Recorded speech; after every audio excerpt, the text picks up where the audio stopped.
there's a lot of different ways that this concept gets framed. People talk about things like dual power, or, we need to build a new world and the shell of the old. And often those metaphors are they can even be a little bit dark and dreary. People are very, very used to, and I think comfortable with the idea of, just providing an alternative, a competing product, a competing business. Everybody sees that all the time around them.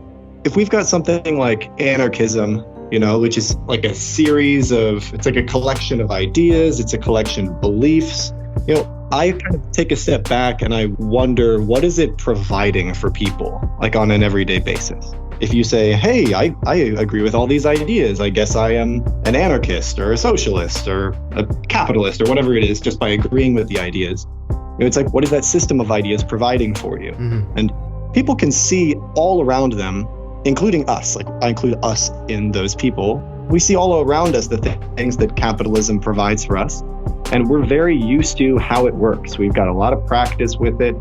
We know what it's like to be in a job. We know what it's like to pay our bills. We know what it's like to get wages. And those are like nearly universal experiences at this point. So something I've just noticed throughout my time of trying to study lots of different political views and different political perspectives or economic perspectives is that they often get themselves stuck in a rut where they are simply critiquing what exists. Mm-hmm. They're saying everybody's very familiar with what exists, but we want to tell you more explicitly like what's bad about it. We want you to really, really understand just how bad it is. Like it's so much worse than you thought. Even though most people aren't really fans of the world as it exists. Most people are like passionately pursuing their goals, their dreams. They're taking care of themselves and the people they care about. They are taking care of their communities, the ways that they have experience with. And if anything, they're just looking for other ways to practice living out those dreams. They're to practice caring for each other, to practice providing good jobs and work. And they're looking for ways to practice that. Mm-hmm. So antagonism for me versus competition. Antagonism is just this entire realm of thought where it's kind of like saying baseball is bad. I hate baseball. This is why you should hate baseball. And then just kind of like leaving it at that. But you're not really providing another sport. Mm-hmm. You're not really acknowledging the reality that people want to play. People want to watch a game. It's kind of denying the entire like foundation of what's even driving that in the first place. Whereas what theorists could be focusing on is they could be focusing on like, what is a new game that we could play together that is better? And even more importantly, how can we practice that game together?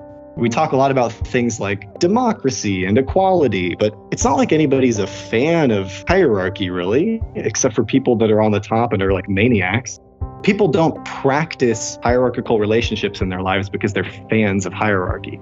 It's just the only thing they have access to on a day-to-day basis. And we had a lot of time to practice it. We practice it at work, and then we carry it with us to like interpersonal relationships. We carry it with us to our like fantasies about what like heroism looks like in superhero movies and stuff. It's all around us. So competition could mean very immediately just like, okay, well, you've got a bad job that you don't like. Let's create better jobs for people. And let's make those jobs places where people can practice things like democracy, things like equality, things like governance, things like caring for each other.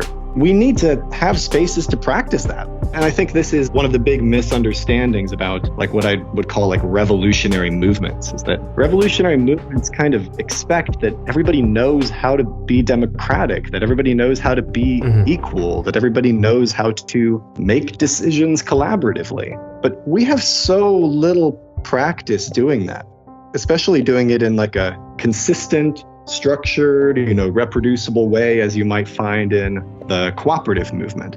Through over like 100 years now, they've been practicing specific techniques, like reproducible techniques, like ways to play together for collaboration. But, are anarchists doing that? Are political radicals doing that? Like, generally, no. Like, they're not actually practicing those things in their day-to-day lives. They might know a lot about the ideas, like in a kind of abstract sense, but they don't know how to like actually kick the ball.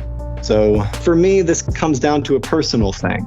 I don't want to spend my life just talking about the things that I'm against, the things that I think are bad about the world. Obviously, we need to expose those things. Obviously, we need to point out how destructive, the hierarchical relationships in our lives are, and to demonstrate that, there are clear, demonstrable examples in society that when people are put in situations of relative economic equality, that it ends up being better for everyone's like mental health or emotional health. These are things that we can easily demonstrate. But I want to practice. I want to play. I want to be a part of all of this stuff. Simply put, is that we need to create and practice better games for people to play together. We need to design new games for people to play together, new ways of living together, new kinds of businesses that are run democratically. And those should be games that other people can learn and that they can practice playing themselves.